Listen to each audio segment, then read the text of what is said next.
What is up, Nephilim? This is the Chig coming at you with another Diablo 3 build guide. Today we're going to be talking about what is quite possibly the best build to farm for keys, money, and Death's Breath in the entire game.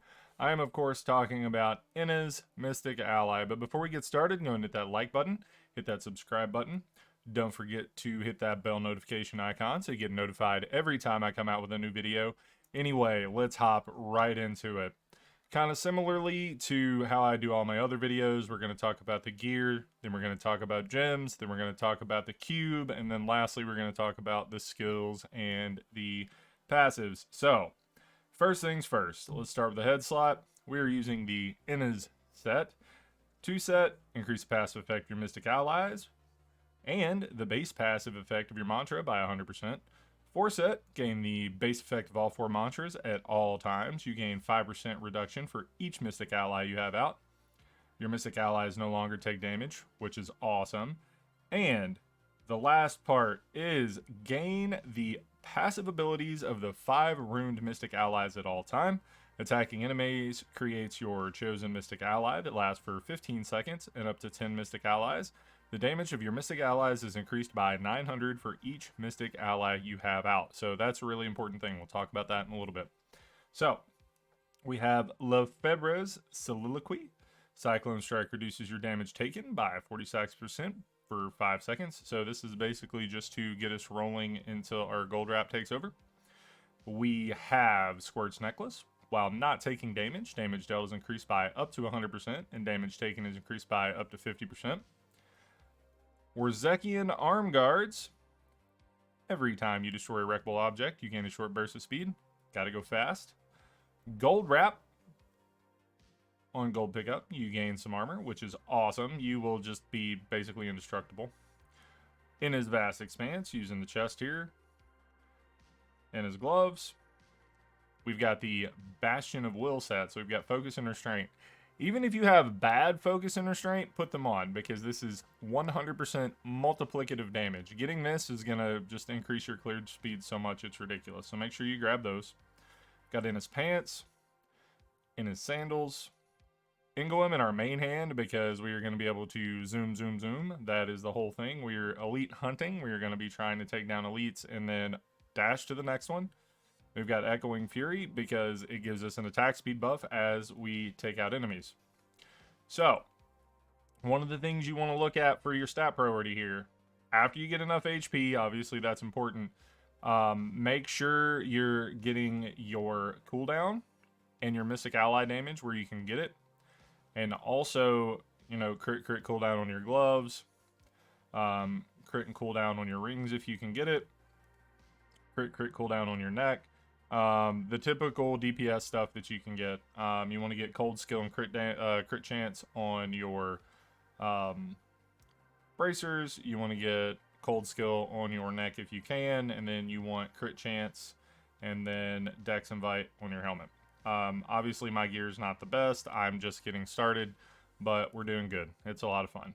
Let's talk about the gems real quick. So we have the fragments and slivers this time around. So the soul shard things. In the helmet for the T16 build, I like to use Fragment of Destruction because it lets you move through things. If you do not take out the mobs by the time the debuff you give them expires, you lose some HP. But you also have a 25% chance to restore 5% health whenever a marked enemy dies. So it makes up for itself super fast. Like, you never have to worry about it. Also, keep in mind that these gems give you all the benefits of all the other gems as well. Reduces your cooldown, reduces resource costs, gives you some life, and gives you some all resist. So it's amazing. We've got Dex gems in the chest and all resist gems in the pants. If you have enough defense, you can switch them to all Dex. If you don't have enough defense, switch them to all diamonds. We are using Boon of the Hoarder for a 100% chance to get gold when you take out an enemy. To make sure we're keeping a gold wrap stacked up. We have Bane of the Trapped to keep everything slowed and make sure it is taking increased damage. And then we have Enforcer just to increase the damage of our Mystic allies. We don't have to worry about them taking less damage because our set makes them indestructible, but that's what we're doing.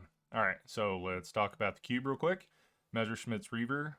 You can also use Flying Dragon in this slot if you prefer, but I like Messerschmitt's Reaver because it gives you a little smoother gameplay. If you are between packs a little bit longer, it will get your cooldowns back faster for you. We've got the Crudest Boots to make your allies deal more damage, which is amazing. And makes their active last longer, which is huge. When we talk about the gameplay, we're going to talk about that. And we've got Ring of Royal Grandeur just to make sure that our set piece, since we're not wearing all of it, is going to stay active. All right, so let's talk about the skills. We've got Way of 100 Fists. This is for 2 reasons: to keep our attack speed up, because the higher our attack speed, the faster we can dash around, and to proc half of our Focus and Restraint combo. We've got Epiphany Insight. The reason we use Insight is because we want all of the spirit, because we're going to be spamming Cyclone Strike, and we are going to be going super fast. If you are struggling to survive, you can make Epiphany into Desert Shroud for the extra defense, so that is really good. Dashing Strike Quicksilver, this is just giving you more charges so that when you don't have your charge up, you can take it. We also have Cyclone Strike, just to pull them in. We're using Implosion. This is just to get them stacked up for your allies. Mystic Ally, we're using Water Ally because it's just clearing the screen at all times. And then Mantra of Conviction with Annihilation. Annihilation gives you a 30% movement speed buff for 3 seconds after you take out a mob. Whole reason we're doing that. So let's talk about the gems and the weapons real quick. We've got a Emerald for crit hit damage, and then we've got Dregs of Lies over here in the offhand. We use this because it increases the damage your pets deal. You can also switch this over to the one that gives you this. You deal 25% damage, but when you kill 50 enemies, a pool of blood increases the damage done to elite enemies by 150% for 15 seconds. And then you gain an additional Rift Progress Orb when you take out an elite pack. So you can use this. Either way is fine. I think I'm actually going to switch over to that too, because why not? Let's go ahead and do that. See, look, changing stuff in the middle of a video. Let's go. All right, so back to what we were talking about. Let's talk about the passives real quick. Beacon of Utar, cooldown reduction, no brainer. Need that all the time. Seize the Initiative. When you hit an enemy that has above 75% HP, your attack speed is increased by 30%, just to zoom, zoom, zoom. Relentless Assault. You deal more damage to enemies that are blind, frozen, or stunned. We are always going to have enemies stunned with our allies, so that one is just always beneficial unless they're a Juggernaut. And then Near-Death Experience. The reason I have Near-Death Experience isn't because I feel like I'm going to die. It's if I can't get my buffs up before I get Gold Wrap rolling, you can sometimes get taken out. All right, so let's hop right into it real quick, and I will show you guys how incredible this is. So the whole thing we want to do is make sure we keep our Epiphany up and make sure we keep our waves going. So first thing we're going to do, we are going to find some enemies, or attempt to find some enemies. All right, Implosion, bring in our allies, and then we're going. So what we're doing now, the whole thing we're doing is keeping up our, make sure our waves are going, make sure we are pulling in the mobs and keeping up Lefebvre's. Just auto attack every now and then to make sure you're keeping up your Blazing Fist. And that's it. So now we just zoom around as fast as we can to keep up our buffs and make sure that we are taking out the mobs. We are basically elite hunting. This isn't the best map to try to elite hunt because hallways are always not your friend when you're doing rifts. So we're going to take him out. The only thing you really have to pick up after you get the altar going is legendaries. So take that as you will. Everything else your pet is going to pick up for you. You do not have to have the active ever of your Annihilation. It will increase your damage if you use it, but there's really no reason.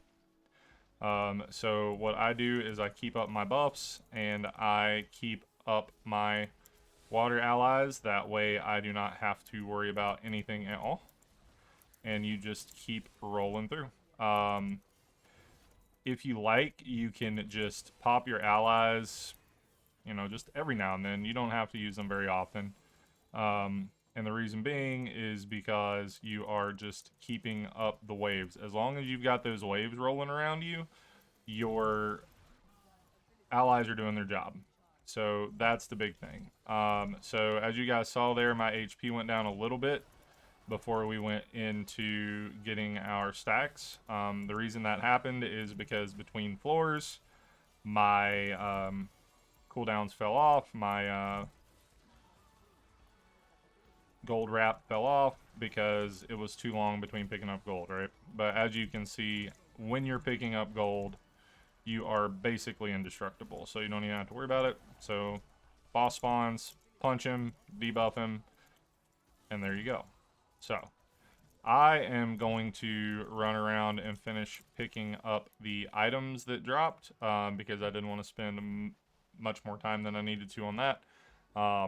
Anyway, I am going to leave you guys here. Don't forget to hit that subscribe button and get out there and farm some keys, guys. This is the fastest way to do it. I'll see you guys in Sanctuary.